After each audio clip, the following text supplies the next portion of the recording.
Hey, Mrs. Rogers, how you doing? I'm good. How about yourself?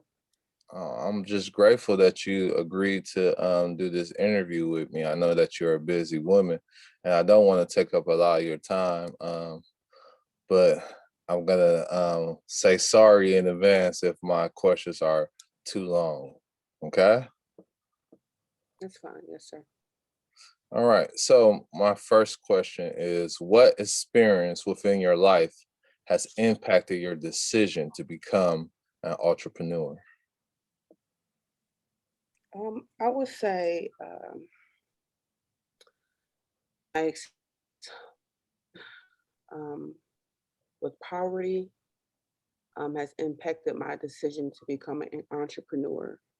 Um, Somewhere along the line, I learned firsthand, um, whatever you want in life, you have to go out and get it. And for me to get whatever you want in life, the best way to accomplish that is to be an entrepreneur, to create your own entity, your own organization, um, and provide for yourself as well as the community. Also, what impacted my decision to be an entrepreneur was seeing other or as well. Okay. So, Mrs. Rogers, as an African American woman, how has the societal and cultural influences of oppression within the city with such a historically documented housing discrimination since the early 1920s and the Great Depression impacted or impact your success as an entrepreneur in Milwaukee? It's a long question. Yes, I'm sorry. Like question, point statements in that question. How has basically my city, um, my location that I'm in impacted my success? Um, it's kind of twofold, two sides of the coin. One side, because there's so much of a lack of resources, because the city has a lot of disconnect between the inner city as well as viable resources.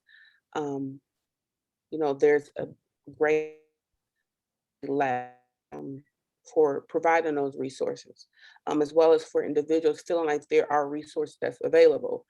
You know, with my business, there's a lot of awareness that's a part of our process because so many people do not know what's available for them because it hasn't been available.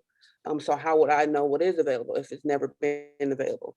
So that's one side of it, extending so much awareness to let people know what is available for them. Um, but also, when we do find individuals, when we do find clients, when we do partner, when we do find individuals within the community that has a need, um, they're very grateful. The work becomes progressive and productive because we're actually able to supply or meet the need as much as we can. So you have one side, again, there's a lack of awareness as to what's available. But once we connect with people within the community, um, our resources is of good use because there are so many people who, there have a lack of resources within our city. Okay. Thank you. So World War II produced the Second Great Migration. African Americans came to the city of Milwaukee for labor jobs. How has this fact impacted your family's ability to partake in entrepreneurship? Well, I think it has impacted it greatly. Because when there is a need, when there's supply and demand, needs are being met, right? Um, so that migration, um, the need to be able to provide for families, be able to provide for the communities or communities, Hmm. basically is, an outcome of that migration, an outcome of needing entrepreneurship. within the city. There's not a lot of an extensive amount of African American entrepreneurs, especially African American women. Um, so that means there's a need, right? There's a gap. So that migration has tremendously helped with producing that need. Okay. Okay. Um, so with 18 suburbs surrounding the city of Milwaukee, which is producing a divide among African Americans and white residents. This segregation has heavily influenced education since the 1960s, which has produced the highest achievement gap in the country. Mhm. How has your educational experience been impacted with these conditions, and how has it impacted your business decisions? Well, my educational experience, um, in my opinion, Okay. uh, is in a way one-sided. Um, you know, mm, growing up in the city of Milwaukee, being in public schools where the student population is predominantly African American, predominantly Latino, yet there were no teachers that looked like myself or Mhm. looked like um, my father. Um, that can make the educational experience seem one-sided. There's a strong disconnect, a lack in relationship, a lack, with understanding each other because of the cultural differences. Um, and that has been my education from grade to college and um, secondary college and higher education. There are so many students that are of color, but yet there are so less teachers that are of color. That is a problem, in my opinion, and that's a problem for me. And that creates a cycle, a mental cycle of um, and just there's a certain type of individual that is in charge or in control, or they have the keys to success or have the keys to what you need in life. And for children, I don't think that is healthy. Um, so again, with my educational experience, it caused me to consider the fact that there needs to be more people of color that receive education, quality education, and equitable education. And I feel like a quality education, equitable education only comes from diversity. It cannot come from one demographic. So with that experience, definitely impacted my decision to be an entrepreneur because you want to help to stop that cycle. You want to help to stop that mental cycle of resources only coming from one dominant, um, group being a gateway, right? So I think when communities see more African American people as entrepreneurs, as business owners, as organizers, as educated individuals, those children primarily be able to see within their head, I am somebody, I can do it, I can be successful as well. I don't have to be the borrower, I can be the lender, right? And that's what we want to foster within inner cities because education is a system that is super important pro children how to think. Mhm. And if we can get the children as young as possible, um, that is the goal. One of the resources that we offer within my organization and business is educational resources. Um, so I may not own a school, right, or a college, um, but some of those resources that is available, such as education, as I mentioned, again, can start that process of deprogramming the psyche of, um, I'm at the bottom. There's no option but to continue to keep, you know, re- um, so, the city of Milwaukee, that segregation is a great part as to why, I have been influenced. Again, my the steps I've made concerning owning a business comes from, again, my experience as a child, as well as seeing my mother. own a business. And it all is connected to segregation, poverty, wanting to do more, wanting to set an example and to set a standard. Okay. Thank you. Thank you. Um, so what is the name of your organization and what is the goal or the mission statement or what is the main agenda of your organization? So the name of the organization is Children of Promise.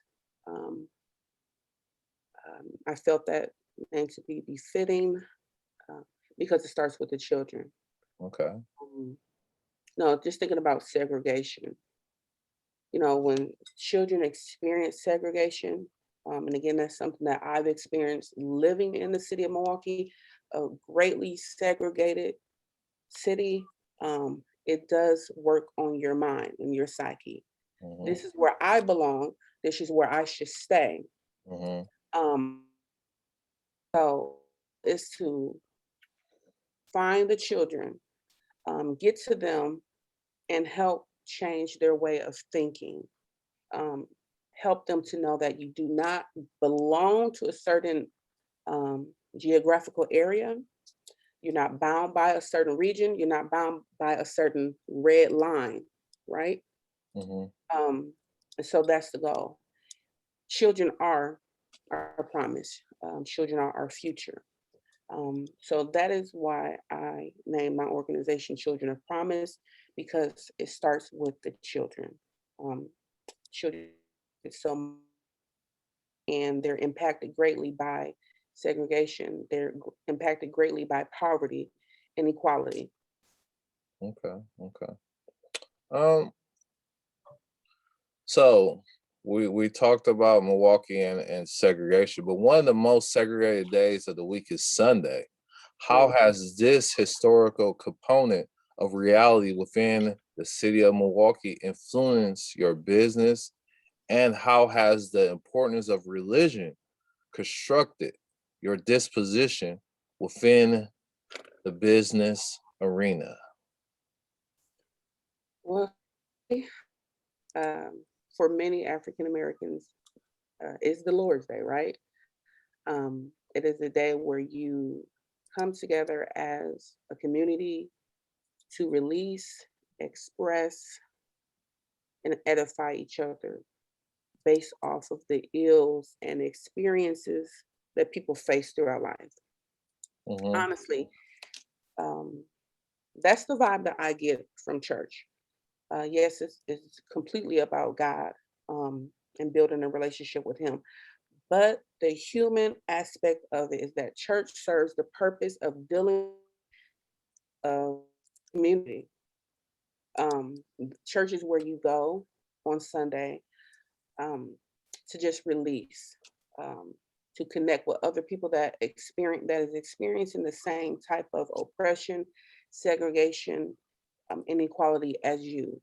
Um, and that is where you see so many people that have a great need, um, on that most segregated day of the week on Sunday.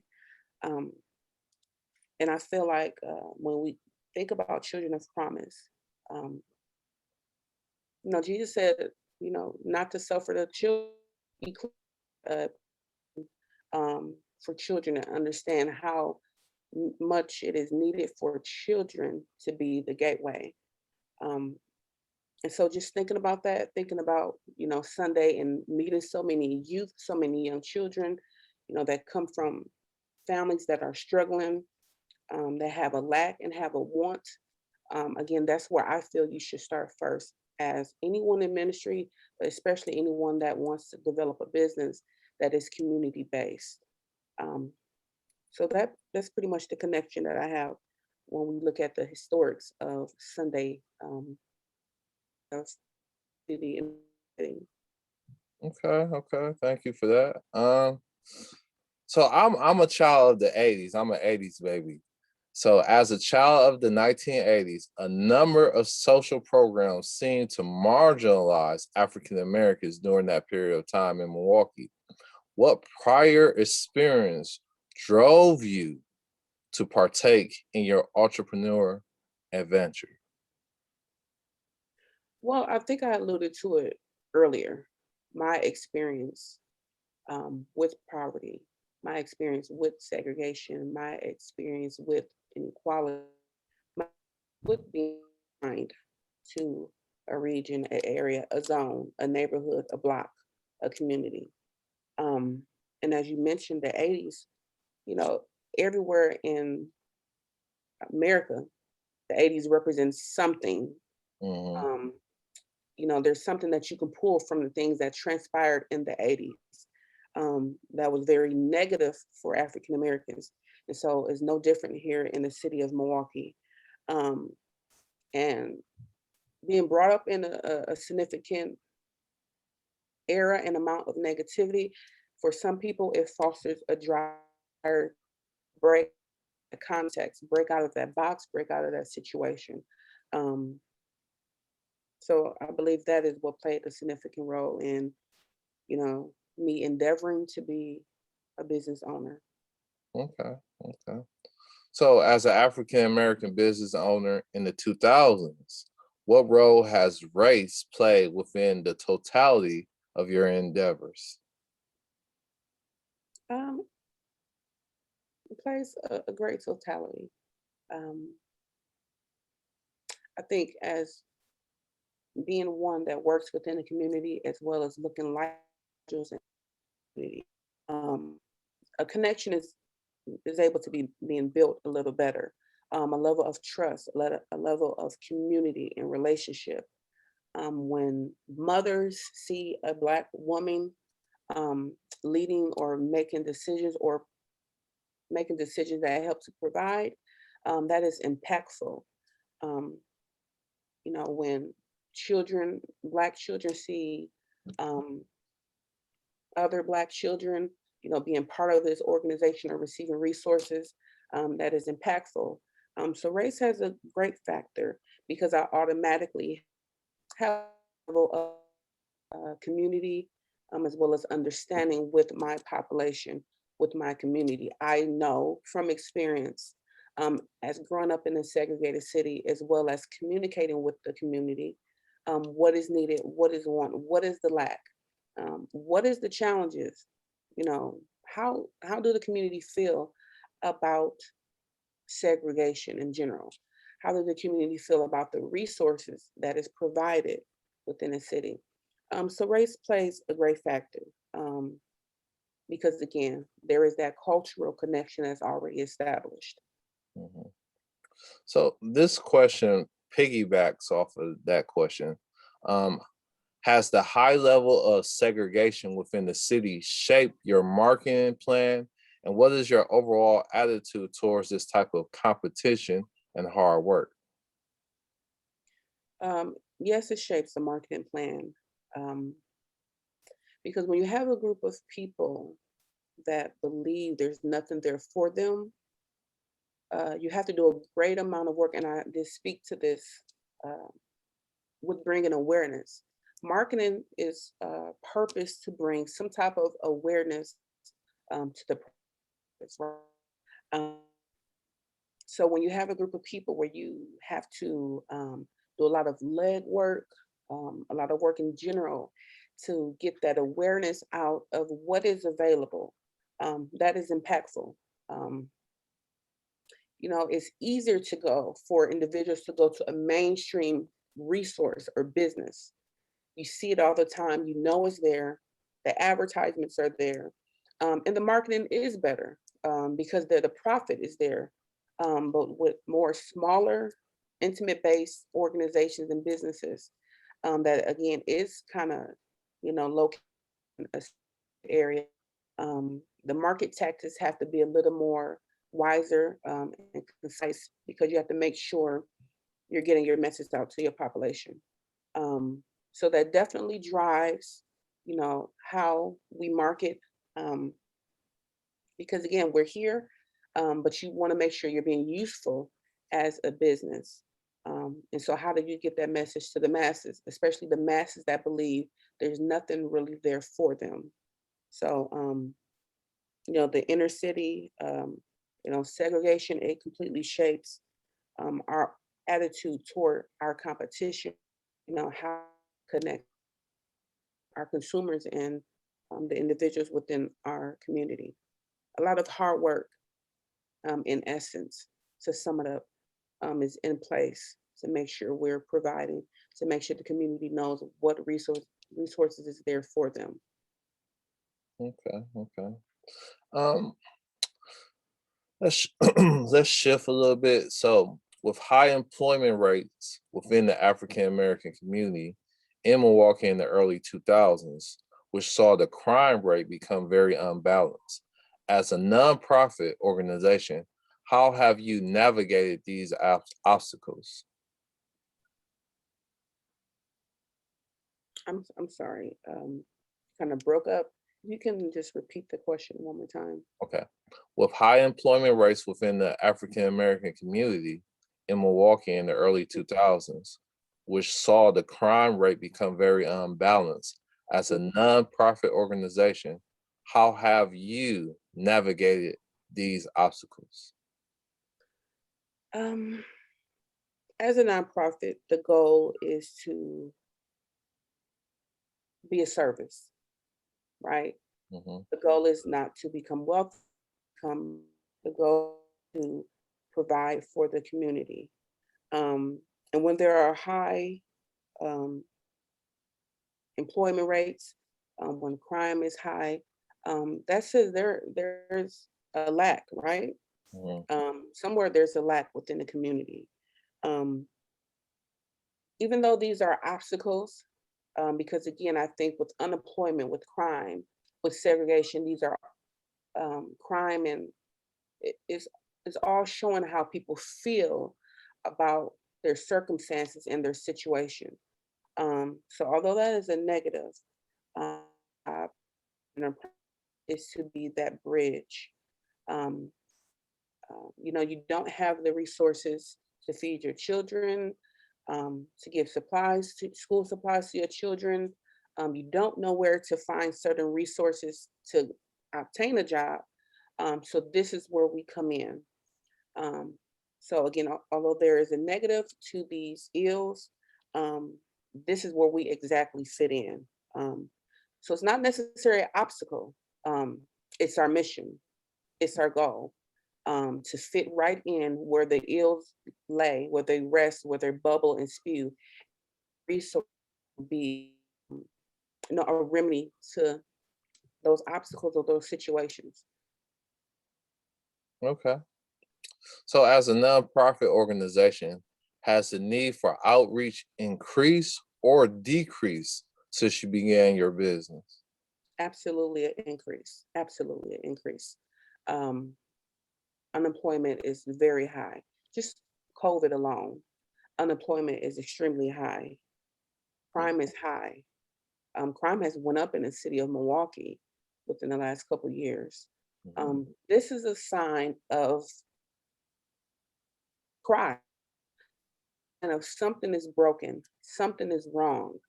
Um, so, what does that mean for children of promise?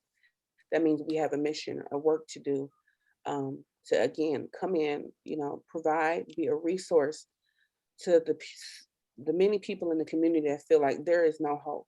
Um, it makes more sense to just go and commit this crime Mhm. versus go through the unnecessary cycles.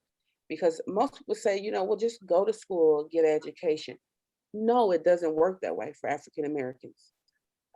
Simply just getting education always for our group. So when you have so many people, especially African American men, young men, having the mentality that that process and that cycle is warped, is broken, it doesn't apply to me. Um, there's something that is needed. So basically, our outreach, that need has increased dramatically, and I think it will continue to be a need because it appears that the city of Milwaukee, as well as any other state in the United States, seems to be going in a decline, so to speak, because just off of so many people have challenges, so many people have needs throughout the country, throughout the world. Um, and when you have areas that have race, issues, when you have areas that have segregation, when you have areas that have a great and significant need, that is where you're going to see um, the need for outreach the most. Okay. Well, thank you very much for that. Um, with the lack of diversity in the city of Milwaukee, a lot of my peers who are both African American and college educated have left the city. Have you experienced this factor within your organization, and how does it manifest itself? So when you say have I experienced it, you mean some of the workers, employees, partners we have, Yes. or have we seen it from people in the community? Um, both, really, because you are an outreach entity organization, and do you see that most of your clientele are those people who have education or have a lack of education, and with partnering with people trying to get things organized, do you see a lack of peers who have education that can assist you? So for the community that we serve, I do not see a lot of individuals who have a great deal of education. Again, we're serving a body of people that have a lack, um, that have a need, right? Um, so they don't necessarily have that mindset of, whoa, I have this education, I have these resources. A lot of doors aren't open for me. I'm going to another city. However, I do um, hear often from people in the community it's live in the city of Milwaukee because it's so segregated. Um, there's nothing here but race and crime and nothing. Mhm. I hear a lot of families say those things. However, there are some peers, some colleagues of mine who are educated, master's degrees, PhDs, small business owners, and yes, they left the city. They do not reside in the city of Milwaukee. I completely understand that, but I believe those are the individuals that we need most in the city to combat segregation, that race, to communities that have a lack. Um, it does our community no justice to produce some successful individuals and then they leave. We need those successful individuals to stay right in the community and also live in the community because people want to see the people that are serving them. People want to connect, touch, speak with the Mhm. people that are serving them or who are saying that they care about the community. Hence why I've been positioned here in Milwaukee all of my life and will continue to be positioned here. So the families that we serve, they're here in the city. They have not transplanted at all yet, but those individuals who have been successful, um, they have left the city of Milwaukee. Okay. Okay. Um, thank you for that. So, with the historical and financial impact of COVID-19, where do you see yourself in 5 years? In 5 years, I see myself as stable, still in the community, um, because see remnant of COVID-19 for a while. We're going to see how much families have been impacted by this pandemic. Um, so I see myself as planning in the community for a while. Resources will always be needed, right? Um, Resources to counseling and mental health care will always be needed. Resources to be connected with jobs and employment will always be needed. Food will always be needed. Clothing will always be needed. Educational resources will always be needed. And that's the mentality that at Mission Grace. Um, there's no gap. Excuse me, there's no limit or cap to how much we can offer the community, as well as when the need is dried up. Um, we can go off of history and be able to project the longevity we'll have within the community. Okay. Okay. So, who were your mentors you were when you initially started your business, and who are your mentors now? So my mentor when I started as continues to be my mother. Again, I watched her, um, carry the load of a family, um, primarily on her back, on her shoulders, working full time, but then having a need to provide for children within the community. My mother started off as a foster parent, taking in so many children. So this is where her passion grew to provide for the community, um, and create her own business her own way. So seeing that type of drive, seeing that type of community, seeing commitment to children, and this is where the whole idea of children of promise, flourish. I've always been around children in need. Hmm. Um, that drove me to the idea, the call and the walk of being an entrepreneur, um, and businesswoman that is, gold for helping the community. And she still supports me. She still advises me. Um, she still tries to dictate what I should do, how I should make different strategic plans or marketing. She, not just as my mother, but as a woman, Black woman that has already experienced some of the things that I did, is now experiencing and will experience within the city of Milwaukee and owning a business. Okay. Thank you for that. Um, with regard to the vision of your business, are you content with your current status, or do you feel that you have room to grow in order to meet the goals of your company's mission statement? Uh, I'm very content as Vision of Promise is doing what it's set out to do. It is achieving the goal of providing resources for the inner city, for the community. However, there's always room for growth. There's always room for improvement. Um, and we're going to continue to strive for that.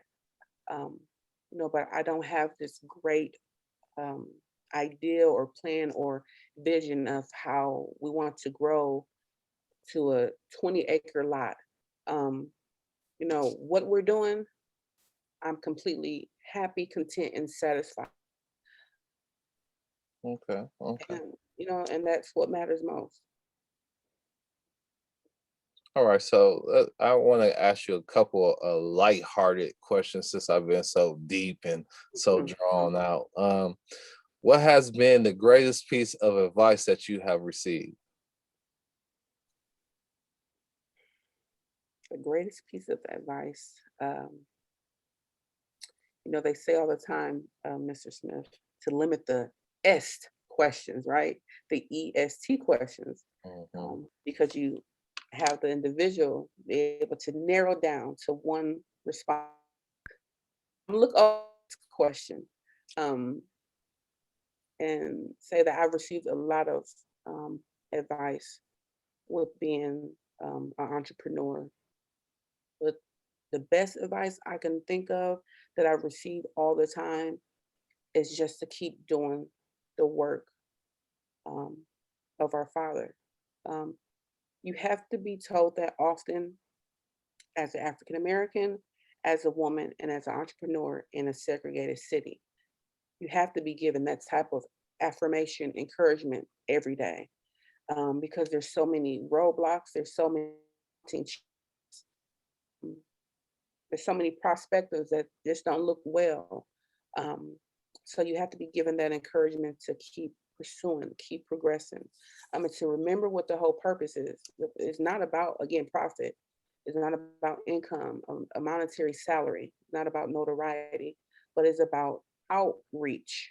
The work of reaching out to individuals that need a resource. So to hear, to receive the advice of basically to keep going, and not to give up. I would say that is um, the type of advice, the best advice. Okay, okay. Thank you for that. What has been your greatest accomplishment, and how has that achievement influenced your life? I would say my greatest achievement has been my family. Um, Having a spouse, having children shows me every day the ills of our community, and it drives me to help families that may not have what I have. So my greatest achievement is also my greatest drive, my greatest mission for other families within the community. Okay. Thank you for that. And this is the last question because I know you're a busy woman. I don't want to take up all your time. And I definitely appreciate you doing this for me. I know that you have so many things on your plate on today. So, the last question, if you could speak to your younger self, what mistakes would you tell yourself to avoid? It's a actually really great question. Um, I would tell myself to avoid the process that I'm less than or that I'm not good enough because of where I live, where I come from, because my outer appearance. Again, when you have so many systems in place that teaches children that they're at the bottom, that they're underneath, and the only way that you would get anything is to get it through a certain group. That plays a lot on your thinking, on your psyche. So took a lot of work to undo that thought process that I'm just as equal as the next individual. I'm just as equal as the individuals that live in the surrounding Milwaukee area. Um, and so that's what I would tell myself. Um, that you're equipped, you're qualified, you're good enough. There's no issues. There's nothing wrong with you and where you come from.